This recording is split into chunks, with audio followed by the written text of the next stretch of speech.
Hello friends, आज की इस वीडियो में हम आपको बताएंगे एयर ट्रांजिट की फ़्लाइट 236 के बारे में, जो कि टोरंटो से लिस्बन की तरफ जा रही थी। ये आधी रात का समय था और जहाज़ अटलांटिक ओशियन के बीचों बीच 39,000 फीट के एल्टीट्यूड पर क्रूज़ कर रहा था। वैसे तो ये सिचुएशन पायलट्स रोज़ फेस करते हैं, इसमें कुछ भी एबनॉर्मल जैसा नहीं था, पर जहाज़ में एक चीज़ ऐसी थी जो चंद लम्हों में सिचुएशन को बदलने वाली थी। यहाँ आपको बताते चलें, अटलांटिक ओशियन के ऊपर 39,000 फीट से दूर दूर तक ज़मीन नज़र नहीं आती। वहाँ अचानक कैप्टन को पता चलता है जहाज़ का फ्यूल ख़त्म होने वाला है। ये दोनों पायलट के लिए बहुत ही खौफनाक सिचुएशन थी, क्योंकि अटलांटिक ओशियन के ऊपर फ्यूल ख़त्म होने का मतलब है मौत। तो दोस्तों, जानेंगे फ़्लाइट 236 की पूरी कहानी, उस रात क्या हुआ था। तो बने रहिए मेरे साथ। मैं हूं प्रिंस मनी और आप देख रहे हैं हमारा यूट्यूब चैनल टेक्निकल ज्ञान वाला। ये वाकया है 23 अगस्त 2001 का। टोरंटो पियर्सन एयरपोर्ट पर एयर ट्रांजिट एयरलाइन के एयरबस A330 टोरंटो से लिस्बन जाने के लिए प्रिपेयर किया जा रहा था।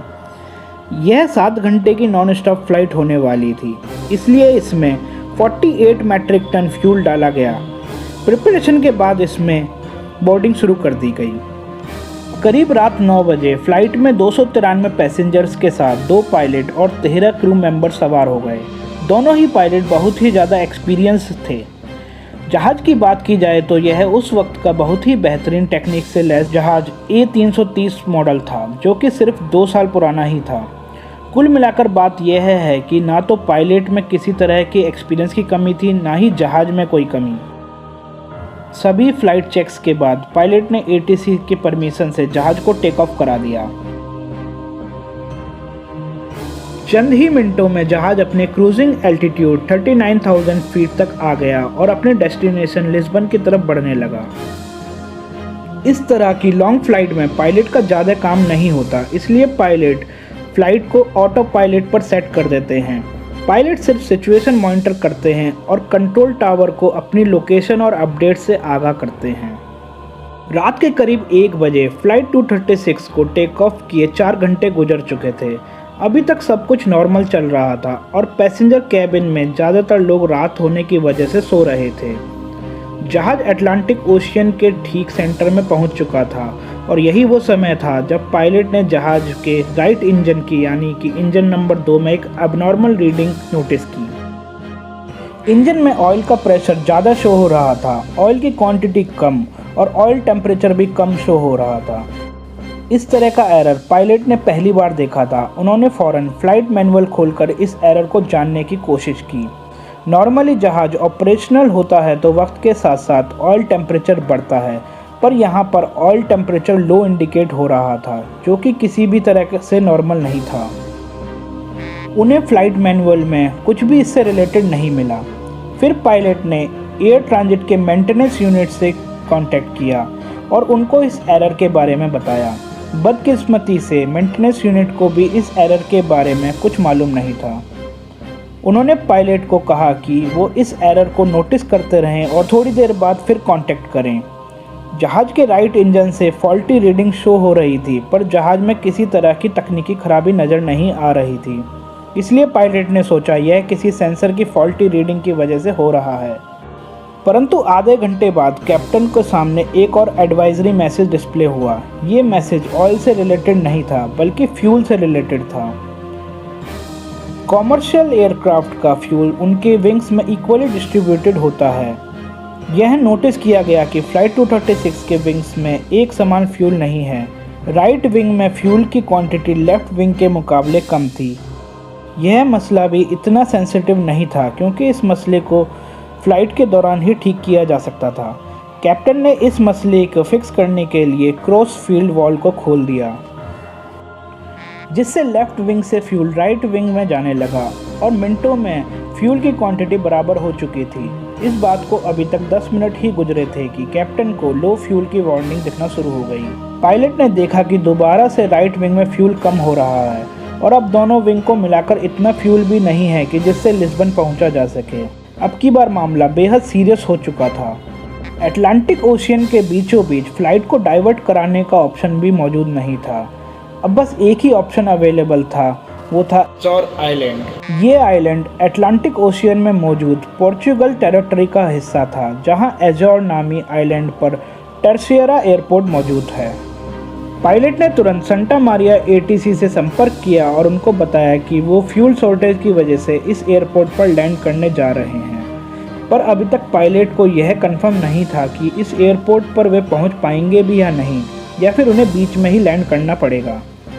इस वक्त जहाज में 7 टन फ्यूल बचा था, यानी सिर्फ 7000 kg। दिखने में तो यह बहुत ज़्यादा है, पर असल में A330 की फ्यूल कैपेसिटी के सिर्फ 6% ही है, और वो भी बहुत तेज़ी से कम होता जा रहा था।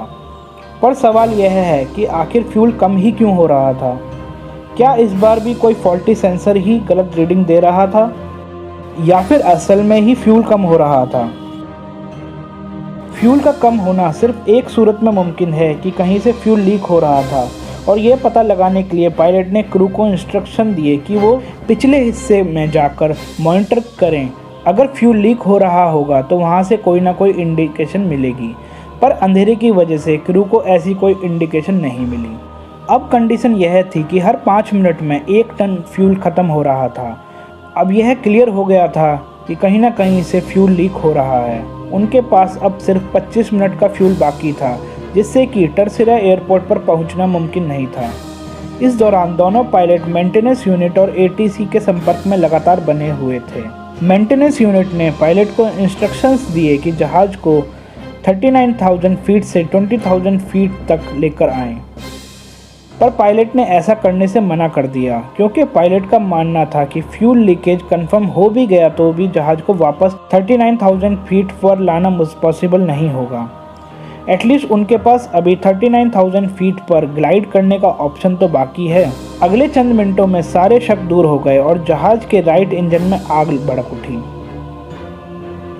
यह देखकर जहाज में अफड़ा तफड़ी मच गई और जहाज में जो पैसेंजर अभी तक सुकून की नींद सो रहे थे, उनके सुकून को खौफ के बादलों ने ढक लिया।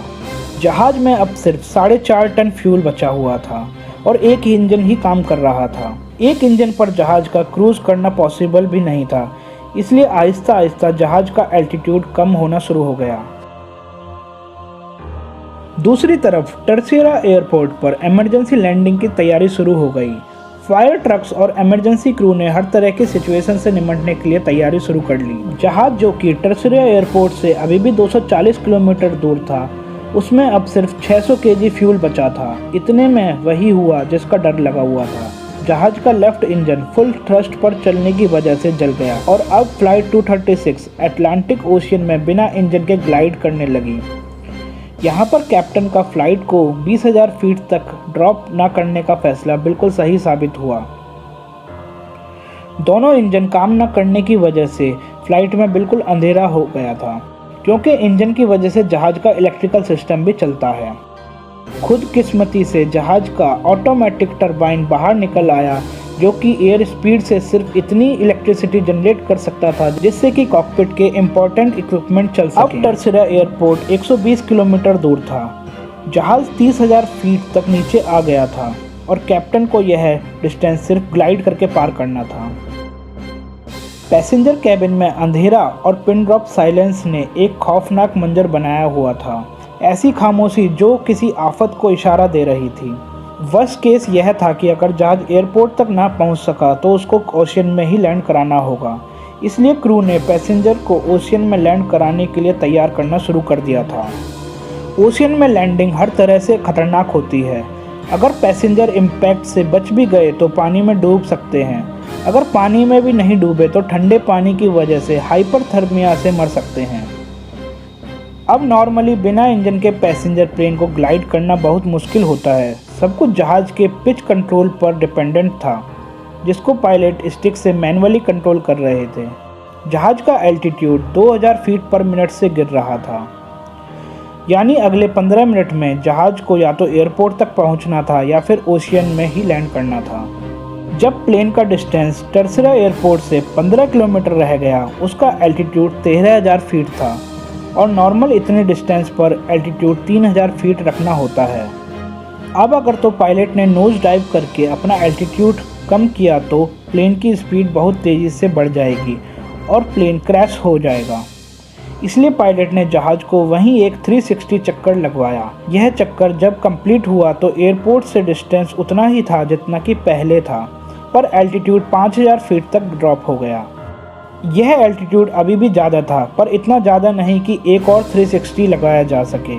इसलिए पायलट ने जहाज़ की पोजीशन सीधे रनवे की तरफ की और चंद एस टर्न्स लगाए।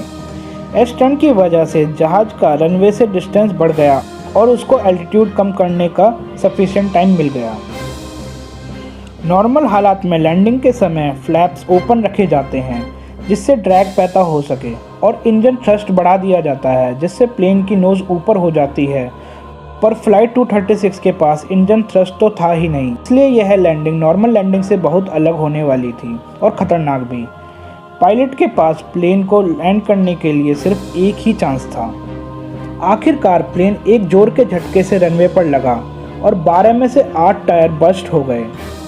प्लेन को रोकने में थोड़ी मुश्किल तो आई, पर फाइनली वो स्किड करता हुआ रुक गया। प्लेन रुकते ही उसके लैंडिंग गियर में आग भड़क उठी, जिस पर एयरपोर्ट क्रू ने तुरंत काबू पा लिया।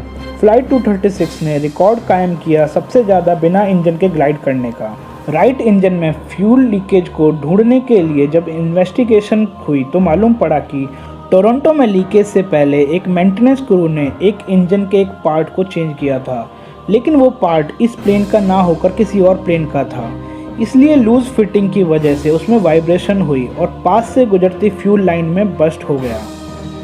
इस वाकया के बाद एयरबस में एक नया सिस्टम इंस्टॉल किया गया जिससे फ्यूचर में पायलट को फ्यूल लीकेज के बारे में पता चल सके। दोनों पायलट को डेड स्टॉक लैंडिंग परफॉर्म करने के लिए सुपीरियर एयरमैनशिप अवार्ड से नवाजा गया। तो दोस्तों, आपको यह वीडियो कैसा लगा हमें कमेंट बॉक्स पर ज़रूर लिख करके बताइएगा। आपको हमारी वीडियोस अच्छी लगती हैं तो हमारे चैनल को सब्सक्राइब कीजिए ताकि आप ऐसी वीडियोस और भी फ्यूचर में देख सकें।